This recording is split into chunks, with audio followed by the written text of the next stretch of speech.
Everyone welcome to my channel. So आज हम अपने MBBS फर्स्ट ईयर की फिजियोलॉजी लेक्चर में नेक्स्ट इंपॉर्टेंट टॉपिक पे जाते हैं, जो कि है यूरिन फॉर्मेशन।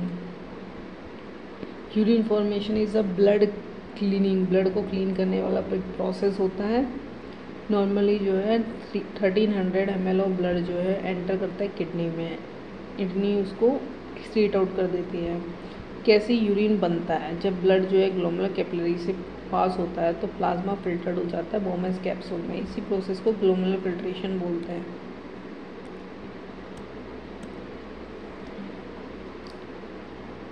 ये भी नीचे आते हैं, इंपॉर्टेंट चीज़ पाएंगे। ग्लोमेरुलर फिल्ट्रेशन क्या है? Glomerular filtration is the process by which blood is filtered while passing through the glomerular capillary. Glomerular capillary से पास होते हुए ब्लड फिल्टर्ड हो जाता है by the filtration membrane.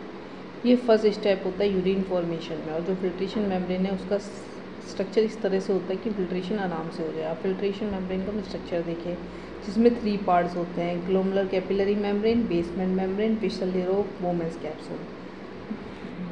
Glomerular capillary membrane कैसे बनती है? Single layer of endothelial cell से बनती है और इसमें बहुत सारे पोर्स होते हैं जिन्हें फेनेस्ट्रे और फिल्ट्रेशन पोर बोलते हैं, जिनका डायमीटर 0.1 माइक्रोन होता है। बेसमेंट मेम्ब्रेन देखिए तो ग्लोमेरुलर कैपिलरी की जो बेसमेंट मेम्ब्रेन होती है और visceral layer of Bowman's capsule की बेसमेंट मेम्ब्रेन होती है, वो एक साथ फ्यूज़ हो जाती है, जो कि ग्लोमेरुलर कैपिलरी के एंडोथेलियम और visceral layer of Bowman's capsule की को सेपरेट करती है। विस्लर लेयर देखिए बोमेस कैप्सूल, ये single layer of flattened epithelial cell से बनती हैं। इनके अंदर जो है क्या होते हैं, कुछ एक्सटेंशंस होते हैं जिन्हें पेडिकल्स और फेट बोलते हैं, और जिनके अंदर पेडिकल्स और फेट होते हैं इन्हें पोडोसाइट बोलते हैं सेल्स को। इनकी बीच में स्पेस होता है, पोडोसाइट्स के बीच में से फिल्ट्रेशन पोर और फिल्ट्रेशन स्लिट बोलते हैं। इन्हीं फिल्ट्रेशन पोर और फिल्ट्रेशन स्लिट के थ्रू फिल्ट्रेशन होता है। अब हम नेक्स्ट बात करेंगे ग्लोमेरुलर फिल्ट्रेशन का प्रोसेस कैसे होता है। जब ब्लड ग्लोमेरुलर कैपिलरीज में पास होता है तो प्लाज्मा फिल्टर्ड हो जाती है बोमेस कैप्सूल में।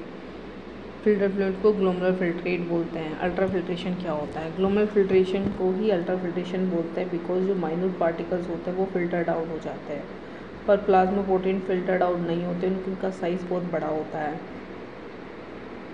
स्लिट पोर के कंपैरिजन में thus the glomerular filtrate contain all the substance present in plasma except the plasma protein। जो ग्लोमेरुलर फिल्ट्रेशन की जो मेम्ब्रेन है उसका साइज़ छोटा होता है, इसलिए वो प्लाज्मा प्रोटीन को फिल्टर नहीं कर पाते, तो सारा सब्सटेंस फिल्टर्ड आउट हो जाता है प्लाज्मा प्रोटीन को छोड़ के। ग्लोमेरुलर फिल्ट्रेशन रेट GFR क्या होता है? GFR जो है उसको हम डिफाइन करते हैं total quantity of filtrate form in all the nephrons of both the kidney in a given unit of time. एक गिवन यूनिट ऑफ टाइम में कितना क्वांटिटी ऑफ फिल्ट्रेट बनता है किडनी के दोनों नेफ्रॉन्स के अंदर, उसी को हम GFR बोलते हैं, जो कि होता है 125 ml per minute and 180 litre per day. Filtration fraction क्या होता है? फिल्ट्रेशन फ्रैक्शन जो है वो fraction of the renal plasma which become the filtrate. Renal plasma का वो फ्रैक्शन जो फिल्ट्रेट का पार्ट बन गया, उसको वैसे हम डिफाइन करें तो ये रेशियो होता है GFR to renal plasma flow into 100। 125 ml per minute GFR होता, 650 ml पर मिनट जो है रीनल प्लाज्मा फ्लो होता है, उसको 100 से मल्टीप्लाई करोगे तो 20% के अप्रॉक्स आता है फिल्ट्रेशन फ्रैक्शन। अब कौन कौन से प्रेशर हैं जो GFR को डिटरमाइन करते हैं? तो एक होता है ग्लोमेरुलर कैपिलरी प्रेशर, एक होता है colloidal osmotic pressure in the glomeruli, एक होता है hydrostatic pressure in the Bowman's capsule. Glomerular capillary pressure की बात करिए, प्रेशर है जिसको ब्लड एक्सर्ट करता है ग्लोमेरुलर कैपिलरी में, ये 60 mmHg के बराबर होता है। ग्लोमेरुलर कैपिलरी प्रेशर जो है वो हाईएस्ट कैपिलरी प्रेशर है बॉडी के अंदर, ठीक है, ये फेवर करता है ग्लोमेरुलर फिल्ट्रेशन के। उसके बाद कोलोइडल ऑस्मोटिक प्रेशर, ये जो प्लाज्मा प्रेशर एक्सर्ट करते हैं प्लाज्मा के प्रोटीन ग्लोमेरुलाई में, उसको कोलोइडल ऑस्मोटिक प्रेशर बोलते हैं। ये 25 mmHg होता है, ये अपोज करता है ग्लोमेरुलर फिल्ट्रेशन को। तो ग्लोमेरुलर कैपिलरी प्रेशर जो है वो फेवर करता है ग्लोमेरुलर फिल्ट्रेशन को, कोलोइडल ऑस्मोटिक प्रेशर को अपोज करता है। जो हाइड्रोस्टैटिक प्रेशर होता है बोमेंस कैप्सूल में, it is exerted by the filtrate in the बोमेंस capsule. इसे कैप्सुलर प्रेशर भी बोलते हैं। ये 15 mmHg होता है, ये भी अपोज करता है। तो नेट फिल्ट्रेशन प्रेशर क्या होगा? ग्लोमेरुलर कैपिलरी प्रेशर जो कि फेवर कर रहा है कोलोइडल ऑस्मोटिक प्रेशर और hydrostatic pressure in the बोमेंस capsule.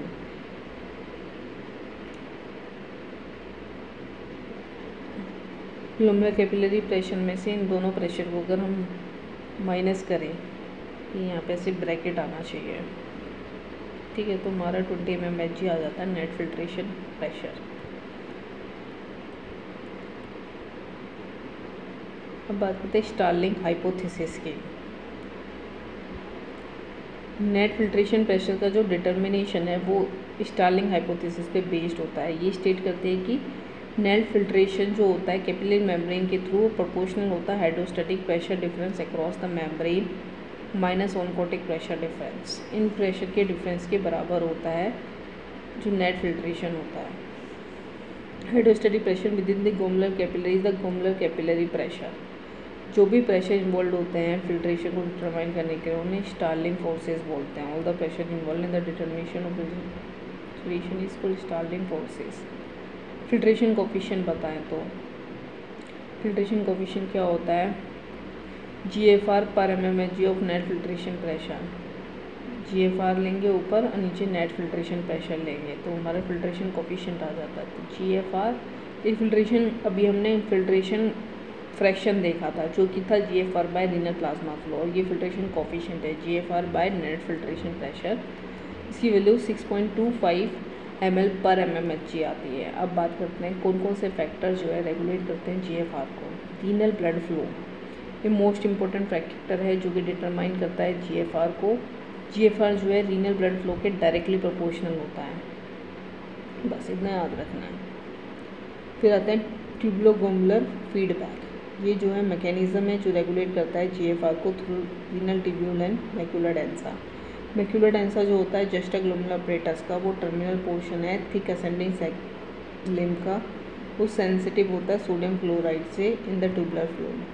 जब ग्लोमेरुलर फिल्ट्रेट पास करता है टर्मिनल पोर्शन से थिक असेंडिंग सेगमेंट के, मैक्यूला डेंसा जो है सेंसर की तरह एक्ट करता है वहाँ पे। जब ग्लोमेरुलर फिल्ट्रेट वहाँ पास करता है, मैक्यूला डेंसा सेंसर के तौर पे वहाँ प्रेजेंट होता है। वो डिटेक्ट करता है concentration of sodium chloride in the tubular fluid, उस ग्लोमेरुलर ब्लड फ्लो को एंड GFR को मैक्यूला डेंसा भी डिटरमाइन करता है। बस इतना याद रखना है कि जो मैक्यूला डेंसा होता है वो टर्मिनल पोर्शन में प्रेजेंट होता है थिक असेंडिंग सेगमेंट के टर्मिनल पोर्शन पे प्रेजेंट होता है, सेंसिटिव होता है सोडियम क्लोराइड के लिए और सेंसर की तरह एक्ट करता है। ये ट्यूबुलर फ्लूइड में जो सोडियम क्लोराइड की कॉन्सेंट्रेशन है उसको डिटेक्ट करता है और उसी के अकॉर्डिंग ग्लोमेरुलर ब्लड फ्लो को और GFR को डिटरमाइन करता है। बस इतना लिखना है हमें। जब फिल्ट्रेट में सोडियम क्लोराइड की कंसंट्रेशन बढ़ेगी तो क्या होगा? GFR बढ़ेगा। मैक्यूला डेंसा जो है क्या रिलीज़ करेगा? यहाँ पे मैक्यूला डेंसा रिलीज़ करेगा एडिनोसिन फ्रॉम ATP। देखो ये अगर हमें ट्यूबुलर ग्लोमेरुलर फीडबैक के बारे में देखना तो ये फ्लो चार्ट में भी हेल्प करेगा। GFR बढ़ेगा तो NaCl की कॉन्सेंट्रेशन बढ़ेगी रीनल ट्यूब्यूल में। मैक्यूला डेंसा उसको सेंसर करेंगे, एडिनोसिन को रिलीज़ करेगा जिससे कि कॉन्स्ट्रिक्शन होगा एफरेंट आर्टियोल का, ग्लोमेरुलर ब्लड फ्लो कम हो जाएगा, वो फिर फीडबैक देगा जिससे कि GFR भी कम हो जाएगा। बस इतना याद रखना है। फ्लो चार्ट बना दो ट्यूबुलर ग्लोमेरुलर फीडबैक में, आपको नंबर मिल जाएंगे। ठीक है, तो दो चीज़ हो गई जो डिटरमाइन करिए GFR को, एक renal blood flow, tubular glomerular feedback, तीसरा आता है ग्लोमेरुलर कैपिलरी प्रेशर। इसके डायरेक्टली प्रोपोर्शनल होता है हमारा GFR। फिर आता है कोलोइडल ऑस्मोटिक प्रेशर जिसके इन्वर्सली प्रोपोर्शनल होता है GFR। बस इतना याद रखना और फालतू याद नहीं रखना। हाइड्रोस्टैटिक प्रेशर जो होता है बोमेंस कैप्सूल के उसके भी इन्वर्सली प्रोपोर्शनल होता है। Constriction of the efferent arteriole जो है वो ब्लड फ्लो को और GFR को कम कर देता है।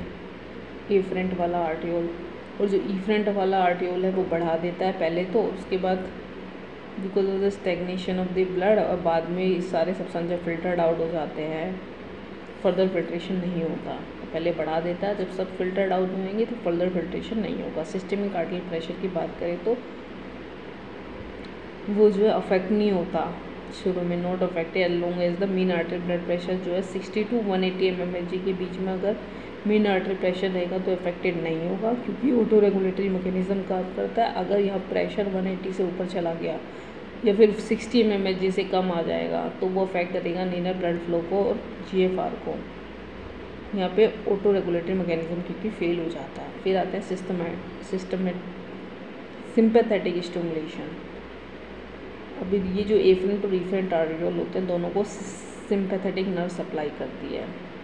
इनका थोड़ा सा भी स्टिमुलेशन हो जाए तो कोई भी सिग्निफिकेंट चेंज जो है लीनियर ब्लड फ्लो GFR में नहीं पड़ेगा। अगर इनका बहुत ज़्यादा स्टिमुलेशन हो जाए तो इनका कॉन्स्ट्रिक्शन करवा देते हैं ये